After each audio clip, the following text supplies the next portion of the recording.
Follow me. You need to see something special. All the world is made of stories, and all of those stories are right here in the Book of Life. But the greatest story begins on the Day of the Dead. A day when spirits pass between worlds and anything can happen. Ah, look there. Two best friends. Oh, in love with the same girl. You two are acting like fools. Wait, me too? You picked yourself a feisty one. How about a little wager?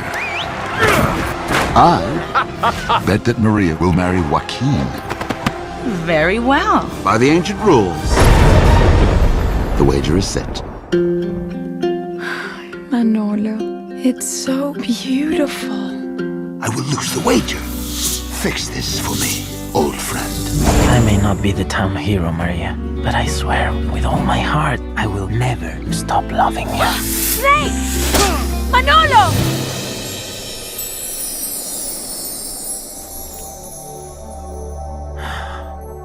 Where am I? Welcome to the land of the remembered. Don't try to take it all in at once. And the story goes on. This is incredible. Epic fiestas every day. All you can eat churros. My lady! Please help me reunite with the love of my life. If you complete these tasks, You will see Maria again.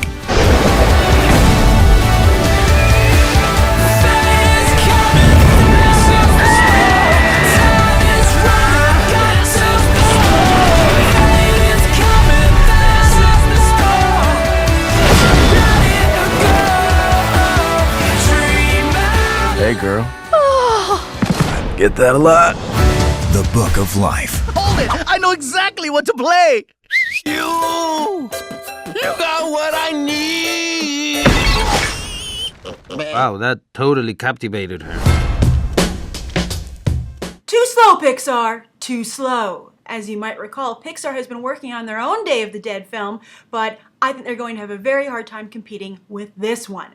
This looks very good to me. It looks both competitive with the mainstream box office, but yet also very authentic, very respectful to this very important holiday, to Latino culture. And also it looks like it's really celebrating Latino culture in general. I'm very impressed with the balance I think it's achieved.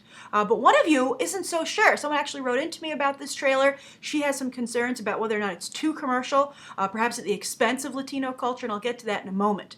But the first thing I want to point out, did you notice the title card here at the beginning of the trailer for the animation studio responsible for this? Guillermo del Toro, of course, is the executive producer, but that means he more or less guides the film from afar. There are other creative forces more in play here. And it's Real FX Studios, and that is the studio behind Free Birds from last year at Thanksgiving, that Owen Wilson, Woody Harrelson turkey animated comedy, which I felt was a rental, but it was good, it was professional, it certainly was something that wasn't like embarrassing to watch in theaters. But this looks like a huge improvement on that, and I think it's interesting to see the studio making leaps and bounds in terms of the quality of their product, and to the point where they could be another contender in the animation arena, which is getting quite crowded at this point.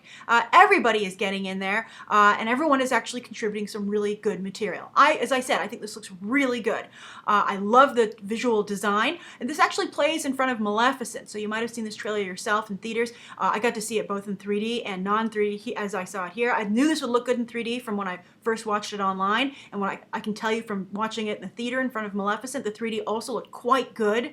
But I have to say, the people I went to see Maleficent with didn't love this, so it made me actually dial down my expectations for how it could perform perhaps at the box office overall. But I do think that the studio should be most worried about this film is Leica. Leica has also become highly stylized. They started out more mainstream with Coraline, which is still their biggest hit to date. And then with Paranorman, and of course now upcoming The Box Trolls this September, as I said, they're getting very stylized. And I think that while that gains them more credibility from animation fans and critics, the drawback is that you step back from the mainstream and your films aren't quite as popular or as successful at the box office. I'll be interested to see how this film does, because again, it's very stylized, but I think in a great way. For instance, that female Day of the Dead spirit at the beginning with the sombrero with the candles on it and the white glittery skin. Wow, that's fantastic. I see a lot of cosplay in that character's future.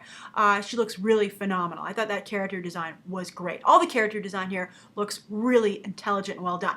But let's get to this concern. Because, I am not from Mexico. I do not celebrate the Day of the Dead. I'm very unfamiliar with the subject matter. And we have a Mexican BTT viewer who isn't so sure about this trailer. So Angel de Carrezo, I'm sorry if I mispronounced your name, Angel, but she says, greetings from Mexico, and she asked that I review this trailer because she said, I don't know exactly what to think. She says, I know Guillermo del Toro is Mexican, but I feel he is giving a commercial feeling to something very important to us. The trailer catch my eye, but at the same time, the music selection made me doubt it because I feel it should be in Spanish, not in English. And the fact that a Latin American trailer shows the cliche of churros. I really like how you always have something to say about the respect of a country where the stories come from. Thank you, Angel. What do you think? Am I right to feel a little bit upset, but at the same time wishful to see the first animated movie that shows my country and culture to the rest of the world? By the way, she says, I love the animation style. It looks extremely beautiful. I think it does, Angel. Particularly when they go to that land of the dead. It just all looks really phenomenal. A lot of great also cinematic choices, like when I guess they're bringing that character back to life, the Diego Luna character, and they had the lightning flash between his ghost form and his real form. That was very powerful. And I think it's great that Diego Luna is the voice here. It's not, we talk a lot about whitewashing, even in animated movies with the voice cast. That's something we're all very concerned about with Big Hero 6. And it's great to see Diego Luna and Zoe Saldana there. Now, of course, Channing Tatum is also in the mix. He is not Mexican or Latino. And he has actually a funny joke about that in 22 Jump Street, where I believe he, quotes a lot of characters from Dora the Explorer to try and prove that he is Mexican.